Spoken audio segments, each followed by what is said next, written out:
아멘. 오늘 주제는 그 산자와 죽은 자의 심판에 대해서 교제하고자 합니다. 그 사도행전 10장 41절 보면 산자와 죽은 자의 심판자 이렇게 되어 있습니다. 이 산자란 뜻이 중요한 의미를 갖고 있는 교리적 내용이 있습니다. 퀴큰이라는 단어가 있습니다. 그러니까 죽음은 데드지만 앞에 퀴큰이라는 단어는 하나님께서 우리가 하나님과 함께 죽었고 함께 부활했다는 그런 의미를 갖고 있는 단어입니다. 계시록에 무슨 날이죠? 첫째 부활에 참여한 자는 복이 있다 하게 되어 있습니다. 그 부활에 대한 단어입니다. 이 퀴큰이라는 단어가 우리 성경에 유일하게 킹제임스만 나오는 단어입니다. 그러니까 일반 그 다른 성경에서 나오지 않는 단어가 퀴큰입니다. 그래서 그 부분을 가지고 우리가 한번 교제하도록 하겠습니다. 심판은 무슨 얘기죠? 우리가 부정적인 의미가 많이 있죠. 영어 성경에서는 judge라고 되어 있습니다. 어느 때는 심판으로 번역했고 어느 때는 판단으로 번역되어 있습니다. 그러니까 같은 단어입니다. judge라는 뜻이. 그러니까 부정적인 갖고 있지만 하나님의 심판은 뭐로 되어 있죠? 진리대로 되니라 하게 되어 있어요. 말씀의 진리에 따라서 하나님께서 심판하십니다. 그 부분을 가지고 이번 주에 교제하고자 합니다. 첫 번째 심판은 서로 다른 때에 서로 다른 장소에 이루어집니다. 또한 이 심판의 때와 성격과 결과를 우리가 알 수 있습니다. 그래서 세 가지를 저 교제합니다. 첫 번째, 죄인들로서의 심판. 두 번째, 아들로서의 심판. 세 번째, 종들로서의 심판. 이 세 가지를 가지고 이번 시간 교제하고자 합니다. 그러니까 결론을 말씀드리면 죄인들의 심판과 또 구원받고 아들이 받는 심판이 다릅니다. 그 다음에 우리가 구원받고 이 땅에 살면서 하늘나라에 갈 때 상금이 달라지는 것이 종들에 대한 심판입니다. 이번을 좀 교제하고자 합니다. 첫 번째 죄인들의 심판입니다. 2000년 전 갈보리에서 어떤 한 분이 죄에 대한 심판을 받으셨죠. 그분이 누구냐면 다름 아닌 예수 그리스도입니다. 그분이 우리의 죄를 대신해서 가신 겁니다. 그렇죠? 요한일서 2장 2절에 보면 그분은 우리 죄들로 인한 화해 헌물이니 우리의 죄들뿐만 아니라 온 세상의 죄들이 인한 화해 헌물이라 되어 있습니다. 우리 죄들에 대한 심판이 이미 내려졌습니다. 고린도후서 5장 21절에 보면 하나님께서 죄를 알지는 못한 그분을 우리를 위하여 죄가 되시게 하신 것은 우리가 그분 안에서 하나님의 의가 되려 하심이라 되어 있습니다. 우리의 죄를 위해 대신 가신 분. 그 다음에 갈라디아서 3장 13절에도 보면 그리스도께서 우리를 위해 저주가 되사 율법의 저주에서 우리를 구속하셨으니 기록된 바 나무에 달리는 모든 자는 저주를 받았느라고 되어 있습니다. 우리가 그리스도를 믿을 때 두 가지 일이 일어나죠. 우리가 믿을 때 일어나는 사실입니다. 우리가 감정이나 느낌이 아니지만 첫 번째 우리의 죄가 예수 그리스도께 전가가 됐죠. 그 소리 무슨 얘기냐면 예수 그리스도께서 우리 죄를 가져가셨다는 얘기입니다. 요한일서 2장 29절에 뭐라 했죠? 보라, 많이 기억하는 거죠. 보라, 세상 죄를 제거하시는 하나님의 어린 양이다. 제거한다는 뜻입니다. 제거한다는 뜻이 뭐냐면 take away입니다. 가져가신다. 어린 양을 보라 그러죠. 그죠? 그분을 보면 산다는 얘기입니다. 두 번째, 많은 사람들이 이것만, 내가 죄를 가져갔다 그것만 기억하고 있다는 얘기죠. 근데 두 번째입니다. 동시에 하나님께서 우리한테 의로 선물 주셨습니다. 이 의가 중요한 겁니다. 내 죄에 가져간 건 아는 건 의미가 없지만 그분을 통해서 내한테 의라는 부분이 선물이 왔습니다. 로마서 3장 24절 한번 같이 한번 읽도록 하겠습니다. 안 나오네요. 로마서 3장 24절 한번 찾도록 하겠습니다. 모니터가 안 나오기 때문에 로마서 3장 24절 하나님의 의가 우리한테 줬다. 로마서 3장 24절 한번 찾았으면 같이 읽도록 하겠습니다. 자, 시작. 그리스도 예수 구속을 통해 하나님의 은혜로 값없이 의롭게 되었느니라.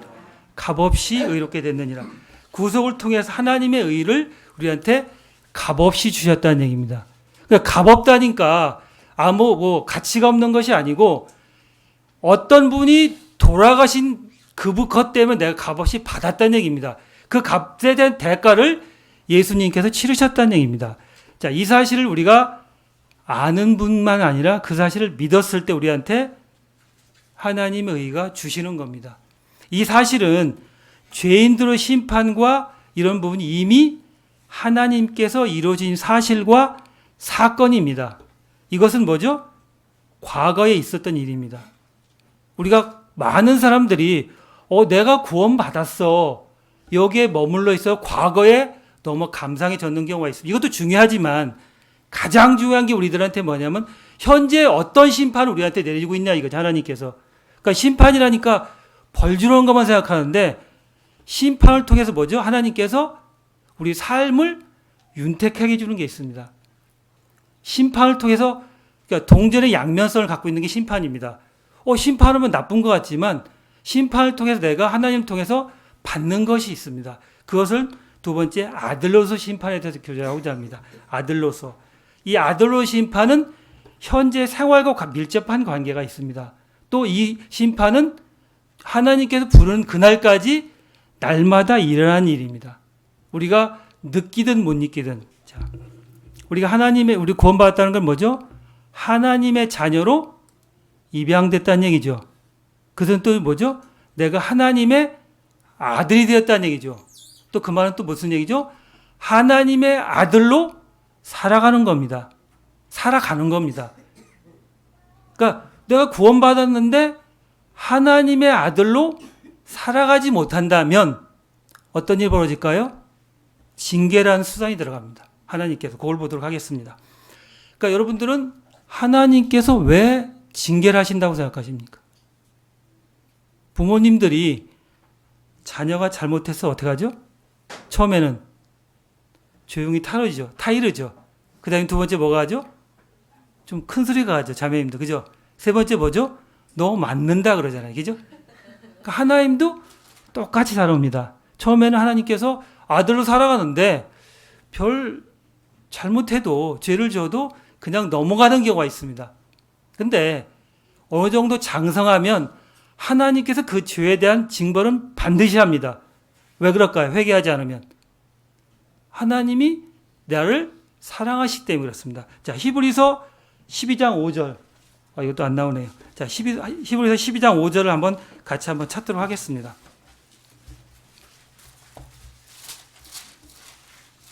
히브리서 12장 5절. 5절, 6절, 7절 같이 읽도록 하겠습니다. 자, 시작. 또한 자식들에게 하듯 너에게 말씀하신 권면을 너희가 잊었도다. 이르시되 내 아들아 너는 주의 징계를 멸시하지 말며 그분께 책망받을 때 낙심하지 말라. 주께서 사랑하는 자를 친히 징계하시고 자신을 받아들이는 아들마다 채찍질하시느니라 하셨느니라. 내가 징계를 견뎌내면 하나님께서 아들들을 대화하듯 너희를 대화하시나니 아버지가 징계하지 않은 자들이 무슨 아들이냐. 6절에 보면 주께서 뭐죠? 사랑하는 자를 친히 징계하신다는 얘기입니다. 제가 아까 그랬죠. 심판은, 징계는 부정적이지만 이 징계란 단어의 뜻이 무슨 뜻이냐면 엑서사이즈, 훈련하고 제자란 단어하고 어원이 비슷합니다. 똑같습니다. 운동선수가 많은 훈련을 통해서 선수가 되죠. 지난달인가요? 형제님이 연극하는 거 보면서 많은 연습을 통해서 몸으로 체득한답니다. 그건 저는 이해를 못했어요. 저는 그 많은 대사를 암송해야 된다고 생각하는데 형제님 그 대사를 몸으로 기억한답니다. 똑같은 겁니다. 우리가 하나님을 의식해서 하나님의 심판을 기억해서 어떤 일을 한다면 우리가 몸으로 기억하는 겁니다. 자, 가장 큰 게 뭐냐면 하나님께서 끊임없이 우리를 징계하시고 계십니다. 왜? 내가 하나님의 자녀로서 제자의 삶을 살아가기 위해서입니다. 우리가 징계를 받으면 사람들이 무슨 얘기를 하죠? 야, 하나님이 어디 있어? 왜 내가 하나님 앞에 징계를 받아야 되지? 자꾸 우리는 나쁜 쪽으로 생각합니다. 물론 징계받으면 어렵죠. 고난받으면 쉬운 사람이 없잖아요. 그렇죠? 저보다 저 형제는 잘못하는 것 같은데 잘 되는 것 같아. 나는 하나님 앞에 잘 사는 것 같은데 이상하게 징계만 자꾸 내려오고 있어요. 근데 그럴 때가 참 많습니다. 사단은 끊임없이 우리를 정죄하기 때문에 그렇습니다. 근데 하나님은 징계의 꼭 필요성을 느끼고 있습니다. 믿음이 있는 자는 꼭 징계를 받습니다. 왜? 하나님이 감당할 시험을 주신다고 말씀하셨잖아요. 내가 감당을 못하면 그 시험은 시험이 아닌 거잖아요. 그죠? 자, 우리가 징계를 받으면 7가지 정도가 잃어버릴 수 있습니다. 첫 번째 뭐냐면 확신을 잃어버릴 수 있습니다. 요한일서 2장 5절에 보면 제가 읽겠습니다. 누구든지 그 말씀을 지키면 그 사람 안에서 참으로 하나님의 사랑이 완전하게 되었나니 이로써 우리가 그분 안에 있는 줄을 아노라. 하나님 말씀을 확신 가운데 잃어버릴 수가 있습니다. 두 번째, 간증을 잃어버릴 수 있습니다. 자, 로마서 14장 13절에 보면 그런즉 우리가 다시는 서로를 판단하지 말고 도리어 이것 즉 아무도 자기 형제들이 길에 걸림돌이거나 넘어질 기회를 두지 않도록 판단할지니라 그랬어요. 무슨 소리냐면 나로 인해서 어떤 형제가 걸림돌을 받습니다. 무슨 소리냐면 내가 징계를 받고 힘든데 자꾸 징징거려 봐요. 그럼 뭐죠? 저게 진짜 그리스도이냐? 저게 믿음이 있어? 이런 때가 많거든요. 세 번째, 기쁨을 잃어버릴 수 있습니다. 자, 로마 14장 17절에 보면 하나님의 왕국은 먹는 것과 마시는 것이 아니요 오직 성령님 안에서 의와 화평과 기쁨이라고 했습니다. 범사의 모든 일에 감사하라고 했는데 징계를 받으면 뭐죠?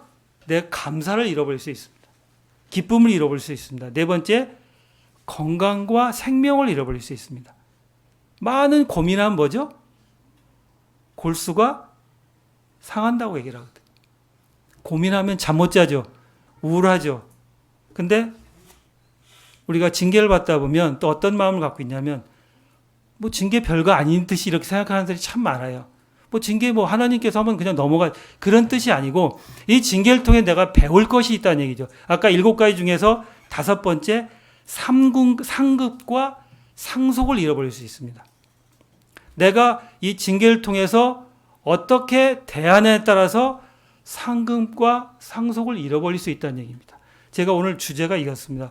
그러니까 3번이 종으로서 심판, 이것이 제가 오늘 여러분들과 교제 나누고 싶어요. 1번과 2번은 너무 잘하는 내용이잖아요. 그죠? 뭐 죄인으로서 심판을 지나갔고 뭐 징계 받는 사람이 각자 상황이 틀리겠지만 세 번째 가장 중요한 게 뭐냐면 내가 왜 징계를 받아야 되고 어떻게 내가 주님을 대우하냐에 따라 달라진다는 얘기입니다. 자, 베드로는 4장 1절에 보면 육체 안에서 고난을 당한 자는 이미 죄를 그쳤느니라고 그랬어요. 내가 고난을 받으면 죄를 그칠 수가 있습니다. 제가 지난주에 감기 몸살 때문에 집을 일찍 들어오잖아요. 그죠? 몸이 아프니까. 결국 뭐냐면 징계라는 수단을 통해서 우리에게 꼭 필요한 죄를 그칠 수가 있다는 얘기입니다. 자, 에베소 6장 26절에 보면 이것은 그분께서 말씀을 통해 물로 씻음으로 우리를 교회를 거룩히 구별하고 정결케 하려 심이라 하게 됐어요. 징계를 주시는 목적이 이것입니다. 우리 각자를 구별하고 정결케 하기 위해서입니다. 자, 시편 119편 67절. 요거 한번 찾도록 하겠습니다. 시편 119편 67절.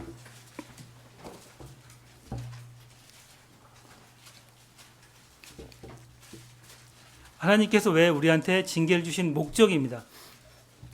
자, 같이 한번 읽도록 하겠습니다. 시작.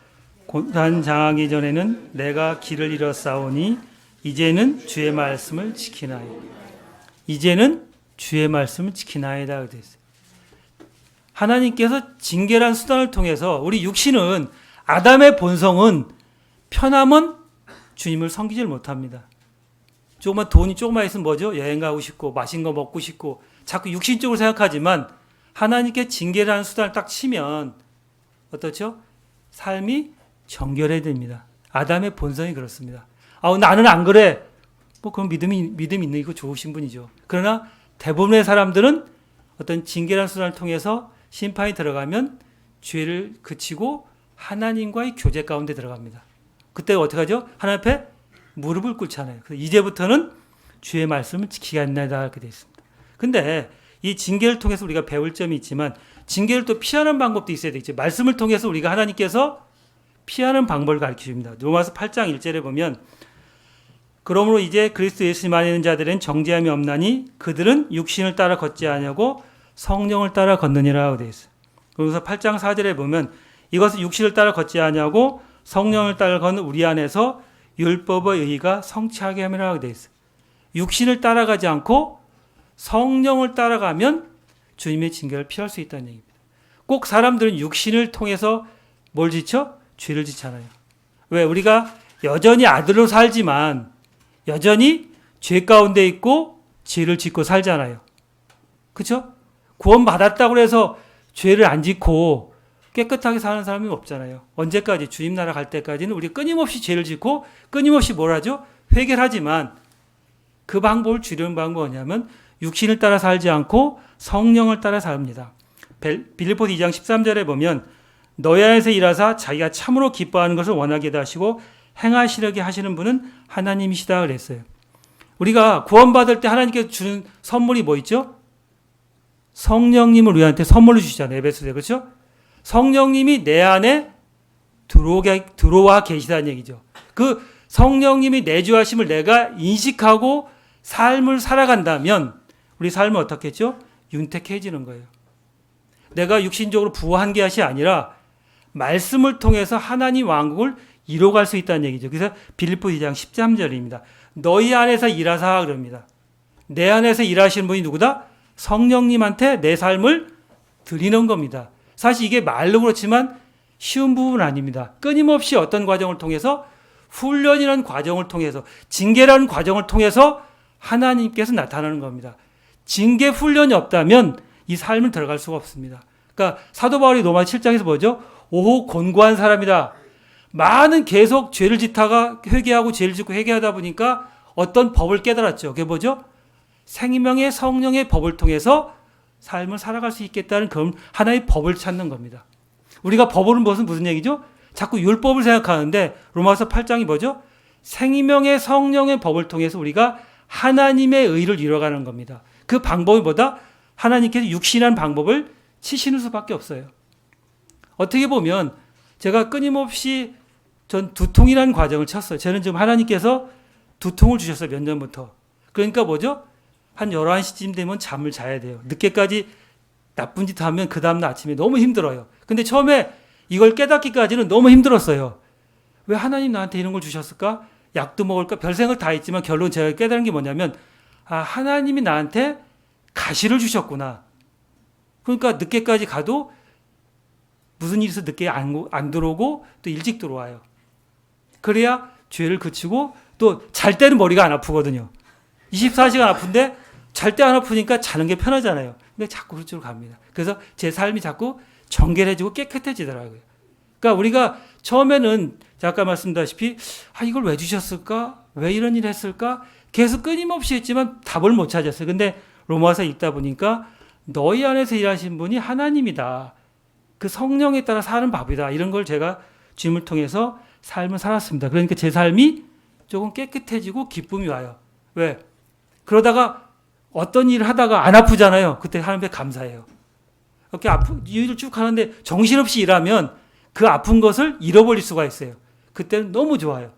하나님이 나한테 안 아프게 하셨구나. 감사할 수 있잖아요. 그게 하루에도 몇 번씩 일어나니까 제 삶이 감사할 수 있어요. 그래서 따라서 우리가 이 징계라는 훈련을 통해서 하나님이 나한테 일하시는 법과 하나님이 나와 함께 하시다는 것을 우리가 알 수 있다는 얘기죠. 그래서 이 아들로서의 징계 참 중요한 의미거든요. 그래서 우리가 이 심판이라는 부분을 우리가 징계라는 부분을 친히 사랑한 자한테 주신다고 분명히 말씀하셨잖아요. 또 채찍은 우리한테 약이 되는 겁니다.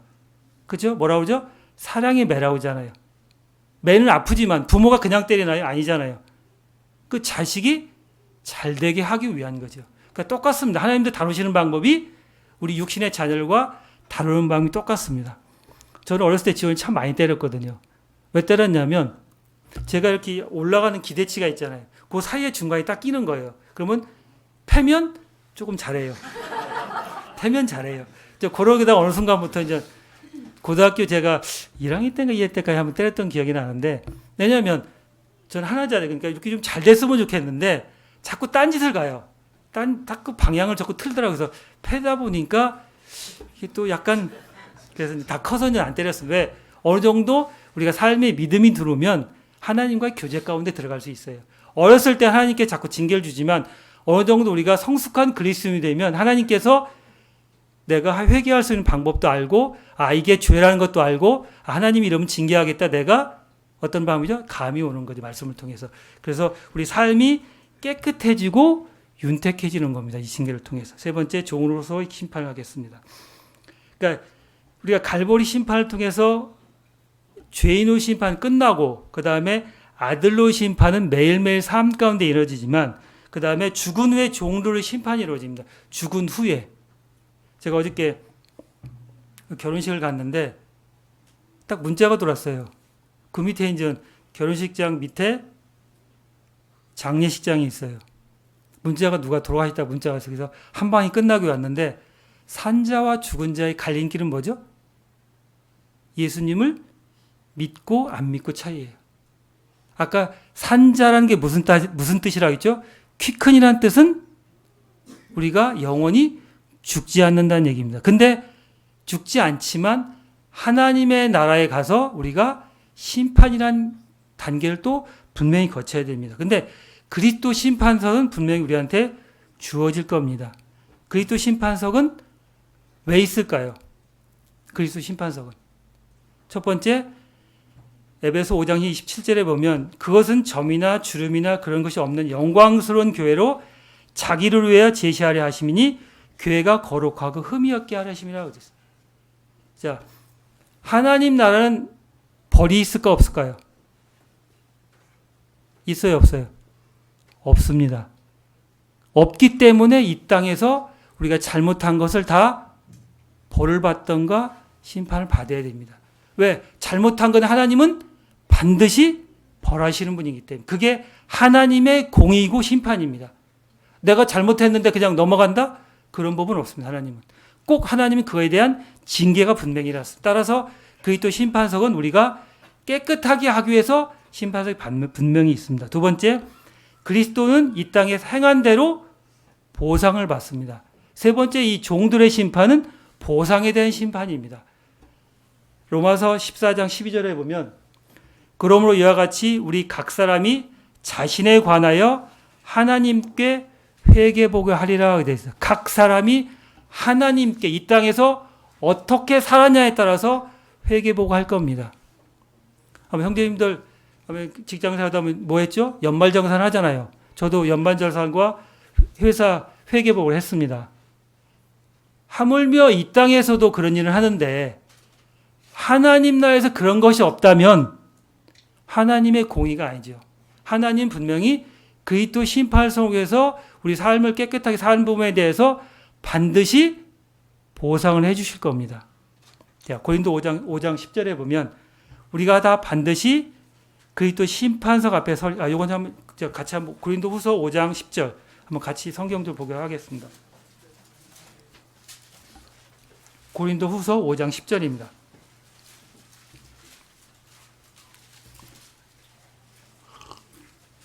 같이 한번 읽도록 하겠습니다. 시작. 우리가 다시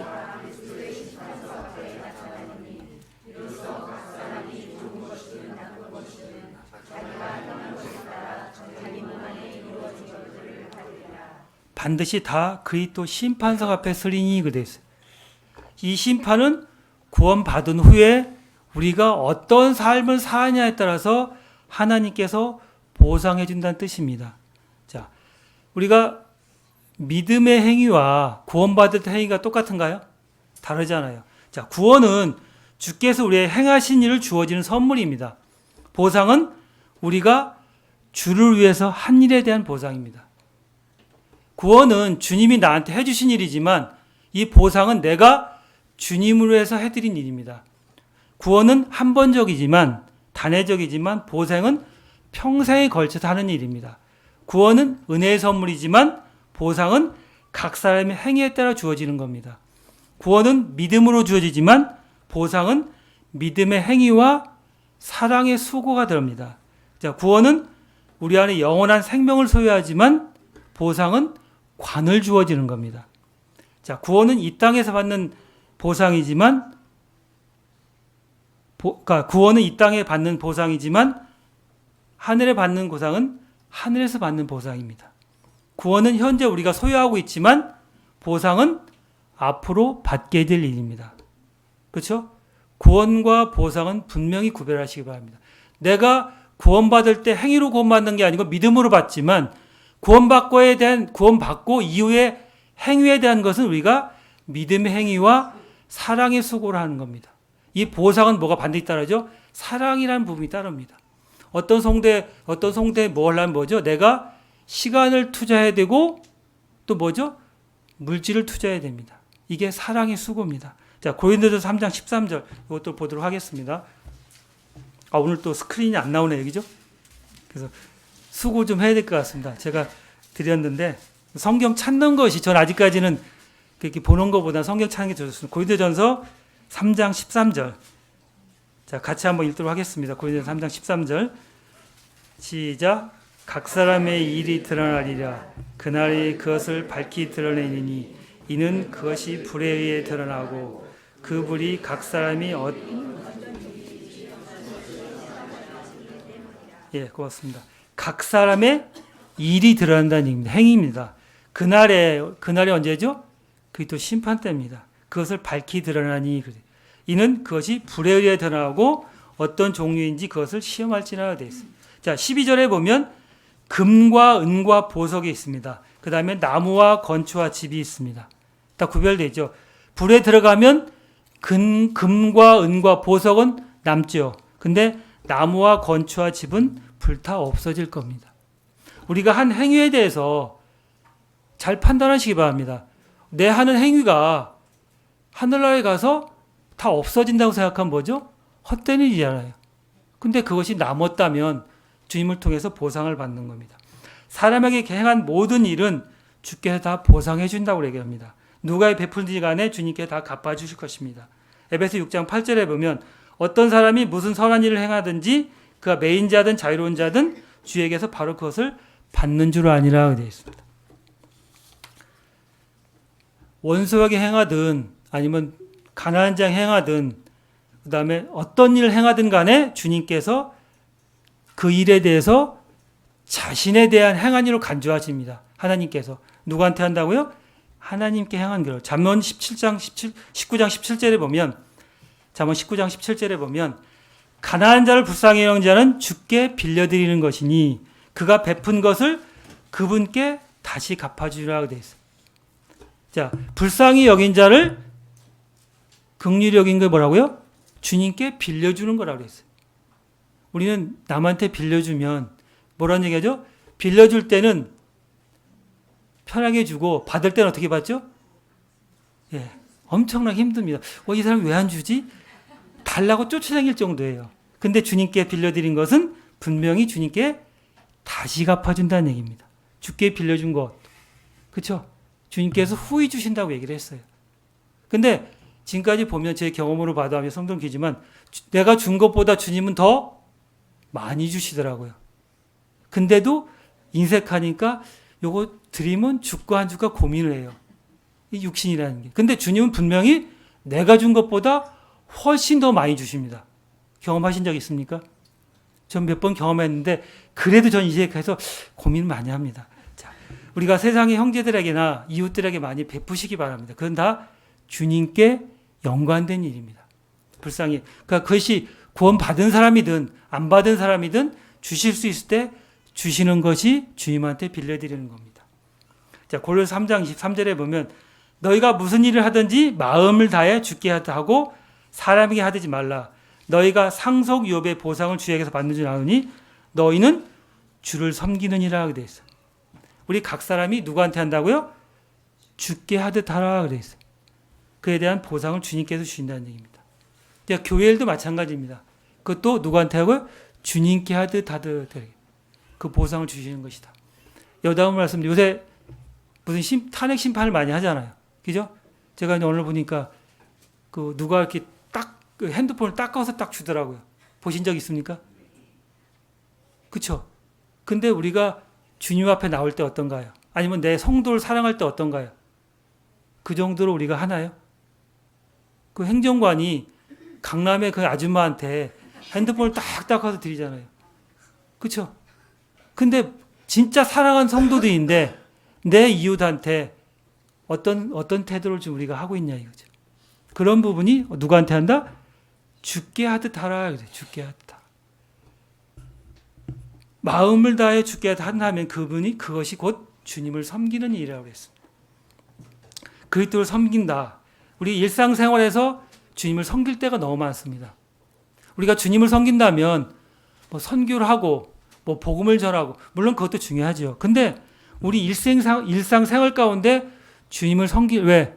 옆에 성도를 섬기는 것이 뭐라고 했죠? 주님을 섬기는 일이라고 하니까 그 성도에 대해서 따뜻하게 기도할 수 있고 또 그 성도로 해서 어려울 때 같이 물질을 좀 나눠드리고 또 그 성도로 해서 시간을 내서 찾아가서 교제할 수 있는 그런 마음의 여유를 갖고 주님 섬기듯 하라니 그에 대해서 주님께서 뭐라고 하냐면 계시록 22장 12절에 내가 속히 오리니 내가 줄 보상이 내가 있어 각 사람에게 그의 행위대로 따라 갚아주리라. 주님께서 속히 오신다는 얘기를 합니다. 그 다음에 내가 줄 보상이 있다는 얘기입니다. 이 보상이 심판이랑 똑같은 의미를 갖고 있는데 각 사람의 행위에 따라서 주님이 곧 오신다고 우리가 많은 얘기를 하잖아요. 오실 징조가 많이 보이잖아요. 근데 정작 우리가 주님 오실 준비를 얼마나 하고 있냐 이거죠. 주님 앞에 섰을 때 내 삶이 다 불타 없어진다면 무슨 의미가 있겠냐 이거죠. 그죠? 하루를 살든 1년을 살든 10년을 살든 그게 중요한 게 아니고 주님 앞에 내가 섰을 때 어떤 상을 받을 수 있겠냐 이거죠. 보상은 은혜의 선물이 아니라 행위에 따라 주어지는 겁니다. 육신의 행위가 아니라 믿음에 따라 사랑의 수고로 주시는 겁니다. 자, 히브리서 6장 10절 한번 같이 보도록 하겠습니다. 히브리서 6장 10절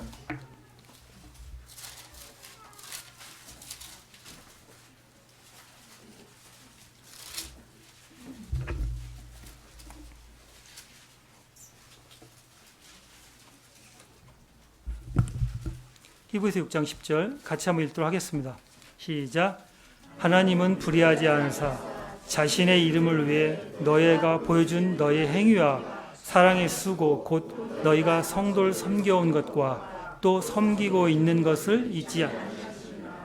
참 이 말씀이 위로가 되는 것 같아요. 하나님은 불의하지 않으사 자신의 이름을 위하여 너희에게 보여준 너희 행위와 사랑의 수고 곧 너희가 성도를 섬겨온 것과 또 섬기고 있는 것을 어떻게 한다고요? 잊지 않는다. 그러니까 그분이 잊지 않는다면 우리가 해볼만 하잖아요. 세상도 내 삶을 투자하는데 주님 앞에 내 삶을 한 번쯤은 투자할 가치가 있겠죠. 그렇잖아요. 우리가 땅을 또 그 얘기를 했나? 어디 지역을 샀는데 평창 지역을 샀는데 땅이 몇 배 올랐다고 얘기하더라고요. 그 정보를 알았잖아요.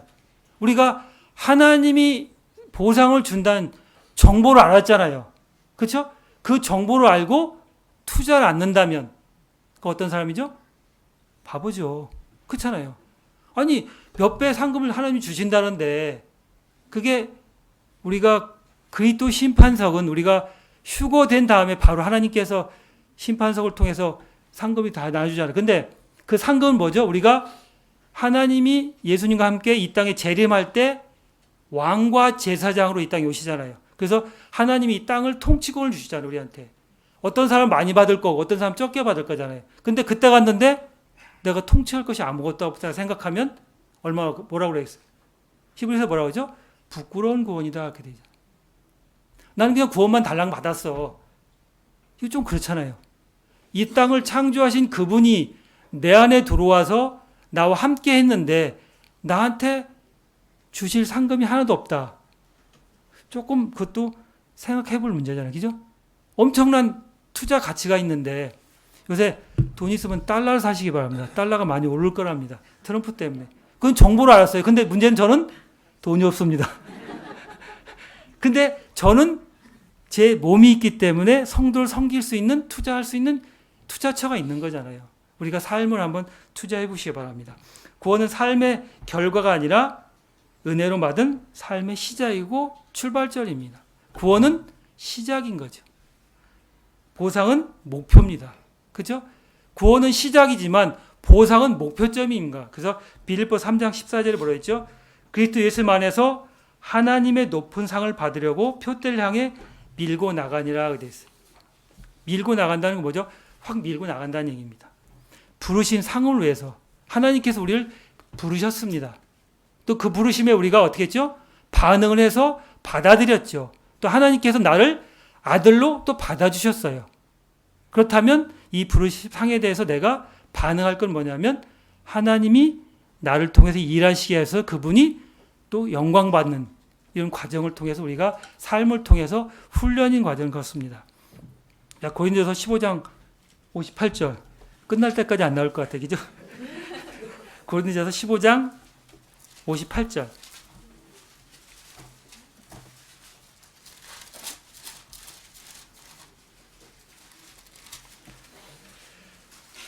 자, 같이 한번 읽도록 하겠습니다. 시작. 그러므로 내 사랑하는 형제들아 너희는 굳게 서서 흔들리지 말고 항상 주의 일을 넘치게 하라. 너희 수고가 주 안에서 헛되지 않은 줄 너희. 누구한테 하는 얘기인가요? 내 사랑하는 형제들아 그랬습니다. 너희가 굳게 서서 흔들리지 말고. 우리가 심판을 받으면 흔들릴 때 참 많습니다. 아들로서 심판 때도 뿐만 아니라 종으로서 심판 때도 마찬가지입니다. 내가 그 하늘의 영광을 보상을 크게 받는다면 이 땅에 있는 거 별거 아니겠죠. 그죠? 근데 이 땅이 크면 그게 별거 아닌 거잖아요. 우리는 육신은 큰 쪽으로 갑니다. 근데 하늘의 영광이 내가 크게 느낀다면 흔들릴 필요 없잖아요. 하나님께 뭐라고 하냐면 굳게 서서 그렇게 됩니다. 굳게 서서 흔들리지 말고 항상 주의 일에 넘치게 하라. 항상. 하나님 뭐죠? 주의 잔이 넘치나이다 그러잖아요. 그죠? 하나님 잔은 내가 생각해보면 훨씬 더 잔이 넓습니다. 큽니다. 어떤 형제가 그런 얘기를 하더라고요. 저도 그게 아멘인데 내 잔이 어떠냐에 따라서 내 믿음이 어떠냐에 따라서 그만큼 하나님이 주신다고 하더라고요. 그러니까 시골에서 보면 그 바가지에다가 이렇게 딱 치잖아요. 장사를 치잖아요. 근데 자꾸 흔들어서 주는 사람도 있잖아요. 왜냐하면 주님은 자꾸 흔들어서 주는 거거든요. 내 잔이 넘쳤을 때, 내 잔이 클 때 주님의 잔은 넘치는 겁니다. 그러니까 여기다 갖고 가면 요 정도 물밖에 안 주지만 큰 바가지로 갖고 가면 주님께서 그만큼 주시는 겁니다. 왜? 그건 내가 주님과의 보상 가운데 안다면, 내 삶을 드린다면 그 정도 삶을 드릴 수 있다는 얘기입니다. 이 주님은 우리가 경험해 가는 겁니다. 내가 아는 것을 삶을 통해서 경험해 가는 거죠. 체험해 가는 거죠. 교제해 가는 거잖아요. 우리가 구원받았다는 얘기는 주님과의 교제 가운데 내 삶을 넓혀가는 겁니다. 뭐죠? 지경을 넓힌다고 그러잖아요. 넓혀가는 거지 매일 그 삶 통해서 내 삶을 통해서 그 정도 성장하지 않는다면 우리 삶은 문제가 있는 거죠. 태어났는데 잘하지 않는다면 어떻게 했죠? 부모가 걱정하겠죠. 주님도 마찬가지입니다. 항상 주의를 넘치게 한다면 그의 수고가 헛되지 않는다고 그랬습니다. 헛되지 않는다는 뜻은 뭐냐면 주님이 합당한 보상을 드린다는 얘기입니다. 자, 우리가 하늘나라에 갔을 때 어떠냐면 고린도서 15장 41절 옆장에 보도록 하겠습니다. 41절에 보면 15장 41절에 같이 한번 또 읽도록 하겠습니다. 시작. 해의 영광이 이러하고 달의 영광이 저리하며 별들의 영광이 또 다르니 이 별과 저 별의 영광이 면에서 다르도다. 하나님께서 뭐냐면 분명히 해의 영광이 이러하고 달의 영광이 다릅니다. 해와 달이 같을 수가 없잖아요. 각자 우리한테 주어진 삶을 통해서 내가 해같이 빛날 수도 있고 또 달같이 빛날 수도 있고 그건 달은 분명히 뭐죠? 누굴 통해서 반사하는 거죠. 우리가 뭐라고 하죠? 하나님 해라고 그러면 우리는 성도를 뭐라고 하죠? 해라고 그러잖아요. 하나님이 나한테 주어진 물질이나 시간이나 그런 것을 다른 성도한테 비춰주는 겁니다. 하나님이 주신 것이라고 했습니다. 내가 물질을 많이 갖고 시간이 많다고 해서 그것이 내 것이 아니란 얘기입니다. 따라서 하나님 앞에 돌려드리는 겁니다. 근데 하나님께 또 감사한 것이 그것을 또 하나님께서 또 보상을 해주신답니다. 이 땅에서 내가 조금 더 시간이 있을 때 그 성도로 해서 기도할 수 있다면, 그 성도로 해서 교제할 수 있다면 그것은 뭐죠? 시간이 남는 것이 아니라 하나님께서 쓰시겠다는 얘기입니다. 그 쓰시겠다는 것을 우리가 순종해서 드리면 되는 겁니다. 그게 이런 뜻입니다. 해의 영광과 달의 영광이 다르고 별과 저의 영광이 다릅니다. 각자 우리한테 주어진 달란트, 선물이 틀리다는 얘기입니다. 그렇죠? 우리 성경에는 영적 선물이라고 되어 있죠. 은사라고 보통 얘기를 많이 합니다.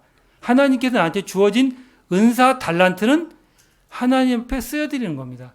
나를 위해서 쓰는 것도 있지만 그것이 아니라 첫 번째 주님한테 드리고 성도들한테 드렸을 때 하나님께서 보상을 해준다는 그런 뜻입니다. 각 사람이 하나님 앞에 어떤 삶을 사는가는 본인이 결정하는 겁니다. 나한테 주어진 삶을 통해서 주님한테 어떤 삶을 드릴 거냐, 그건 내가 결정합니다. 아까 형제님께 기도 중에 2017년도 벌써 한 달 가까이 지났잖아요. 그죠? 금방 가잖아요.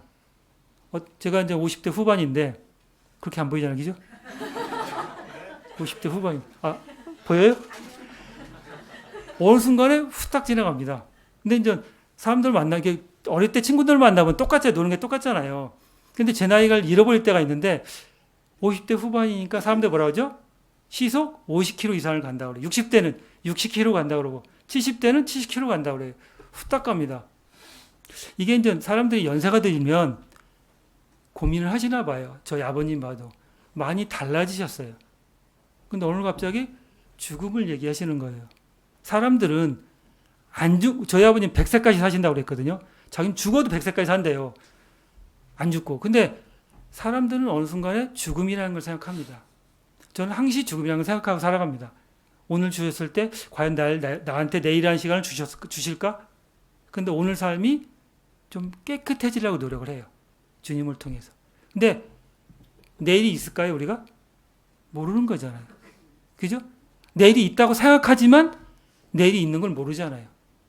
오늘이라는 삶을 주어졌을 때 오늘을 주님 위해서 산다면 그것을 족한 겁니다. 죽음은 뭐죠? 더 좋은 곳이 있잖아요. 아닌가요? 더 좋은 곳이 있잖아요. 근데 우리는 그 생각을 알면서 하질 못하는 겁니다. 그 보상이 크다면 마태복음에 뭐라고 되어 있죠? 하늘에 보물을 쌓아두라. 근데 그 앞에 뭐죠? 너희를 위해서 하늘에 보물을 쌓아주라 그랬어요. 다른 사람을 위해서가 아니라 너희를 위해서 쌓아주라 이거죠. 나를 위해서 쌓아두라는 얘기잖아요. 왜? 하나님께서 보상에 대한 책임을 주신다는 얘기죠.